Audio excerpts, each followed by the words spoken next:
Thanks, Nick.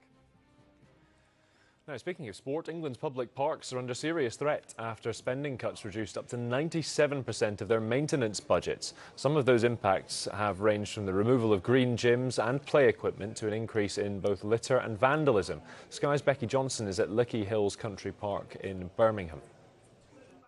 As you can see, the snow here is the main attraction in this park today, and plenty of people out with their sledges, enjoying the snow, the children having a great time. And I think if you needed proof of just how much people value their local parks, you only need to look around the smiles on people's faces here. Let's go and chat to one or two people. This park has hundreds of acres of woodland, as well as, of course, the children's play area down at the bottom. A few brave children braving the cold down there. Can I just have a quick chat to you? You're here with the children sledging. How much do you value your local park? Yeah, we come in all the time. We only live around the corner. Yeah. So, yeah. And, I mean, what do you use it for? Is it exercise, fresh air, or everything? Yeah, we bring the kids out to let off some steam every week. So it's the first time it's snowed since we've been here, so to let them burn off some energy. And how important is it to you to have places like this where you can come and just enjoy time outside? Oh, it's great.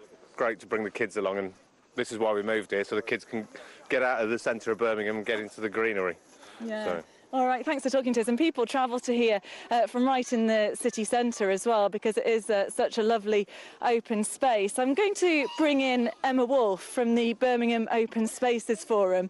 Emma, cuts to budgets, the council budgets, are affecting parks across the country. Here in Birmingham, there could be a further 20% cut to park budgets. Of course, you look around, you see all these people enjoying the park, but councils really are squeezed. You look at all the services that are having cuts, children's services, adult social services. Why would you argue that parks ought to be a priority? I think if you look at a park just as a park, I can see why you wouldn't think it was a funding priority.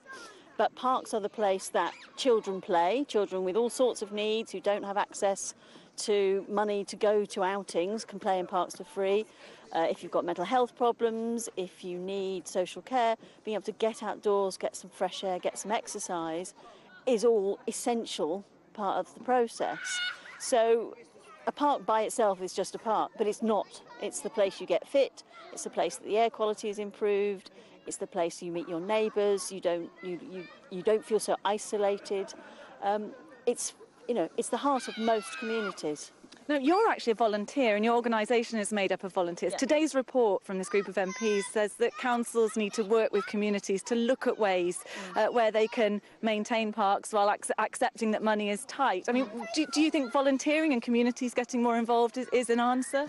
Volunteering is very important. In Birmingham, there's at least 50,000 hours of volunteering work done in our parks and open spaces, but we can only add value. Volunteers can't be responsible for making the place clean, safe, accessible. The local authority is the guardian of all our open spaces for all our benefits. What the volunteers do is add value. They add the extras.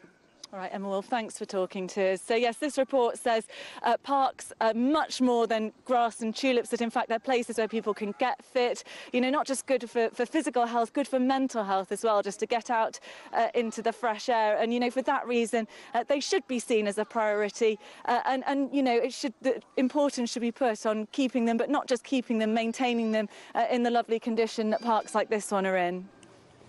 So how important is preserving parks, particularly in cities and urban areas? Joining us from central London is Helen Griffiths, Chief Executive of the charity Fields in Trust, which works to protect recreational spaces. Thanks very much for joining us. Councils have it so tough, Helen, already. Something has to give when they're being asked to make such excessive savings. Cutting back on facilities within parks, play parks, and exercise stations, surely that could be done? I think that it was just very eloquently expressed in your film there. What we need to do, and what the new report definitely recommends, is that parks need to be revalued. I don't think that we've got a real true grip on the value that parks bring to our communities and the savings that they can make elsewhere because of their contribution to physical activity, obesity, antisocial behaviour, creating community cohesion, looking at people with mental health issues. The park is very much the centre of the community. community. And I think we need to value it as such and not just consider it as a drain on any of our resources.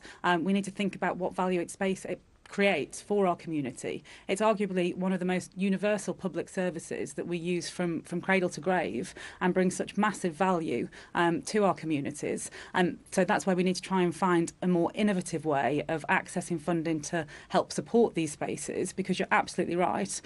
Councils are facing an increasingly challenging situation. Budget cuts of over 90% to the majority of parks funding in the past few years and projections of more. So we need to look at more models and more innovative models about how we can fund our parks, but we also need to accept, as the report recommends, that they have an extreme value that goes beyond leisure and recreation in terms of their contribution.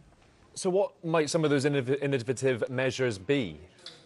I think there are some interesting models that are being created. I think there's more work that needs to be done, and this is where local authorities need to be supported in that challenge, and that as we create pilots that might be successful. I think it's about using the space as creatively as we can. So, to a certain extent, whether or not there can be events that are staged in parks, if hosting music events, concerts, those kinds of things can help to create a revenue stream that can be reinvested back into the park, then I think we need to look very seriously at how that can become part of the budget to support that service. Equally, I think if we can create social enterprise structures such as cafes that can be income generations for the park and also bring more members of the community to the park, because that's one of our great concerns at Fields in Trust, that there will be a decline of the parks and green spaces in this country as a result of a lack of funding, which will lead to a lack of use, whereas at the moment more than half the population of the UK use parks very regularly, particularly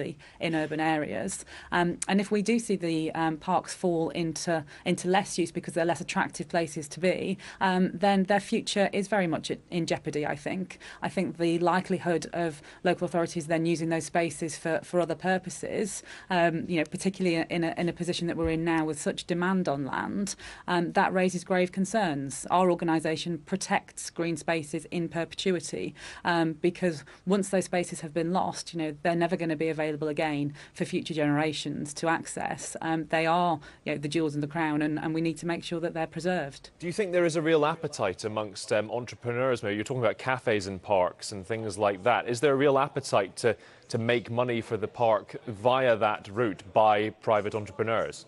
I think that we've seen enough examples up and down the UK of where that is actually a very viable possibility. I do think that there's appetite out there to be able to achieve that. I suppose one of the concerns around any innovation in terms of funding models is the potential for it to create disparity in provision across the UK. So where there is volunteering activity, as we just heard about in Birmingham, and the fantastic contribution that's where we have opportunities for, again, community leaders and champions to get involved and really transform green spaces. That's absolutely brilliant. But I think we all need to be mindful that that's not going to be the only solution, and that it does create a possibility of widening that gap in areas where there is less affluence, where there is less willingness or energy for that kind of activity, which is why I think local authorities need to be supported through this challenge in these challenging times that they are facing,